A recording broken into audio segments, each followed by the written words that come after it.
দেন না। বিশেষ করে আপনি জুমার রাত, যেহেতু প্রত্যেক সপ্তাহে একটি জুমার রাত আসে, আপনি অবশ্যই আগে আগে ঘুম থেকে উঠে তাহাজ্জুদের সময় আপনি আল্লাহর কাছে দোয়া করবেন।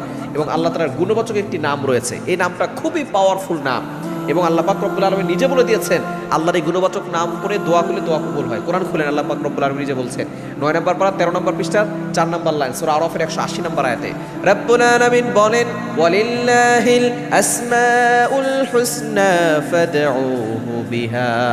আল্লাহর এই গুণবাচক নাম করে কোনো ব্যক্তি যদি দোয়া করে, আল্লাহ পাক রব্বুল আলামিন সাথে সাথে তার দোয়াগুলো কবুল করে নেন। এই সময় আপনি আল্লাহর গুণবাচক অন্যতম একটি নাম হচ্ছে ইয়া জাল জালালি ওয়াল ইকরাম, ইয়া জাল জালালি ওয়াল ইকরাম। আপনি কিভাবে পড়বেন? ২ রাকাত ৪ রাকাত নফল নামাজ পড়বেন, এরপরে আপনি প্রথমে দুরূদ শরীফ পড়বেন, এরপর আপনি ইয়া জাল জালালি ওয়াল ইকরাম এটা আপনি ২১ বার পড়বেন, শেষে আবার ৩ বার দুরূদ শরীফ পড়ে আপনি আল্লাহর কাছে দোয়া করবেন। আপনার অভাবের কথা, আপনার কষ্টের কথা, আপনার বিপদের কথা আপনি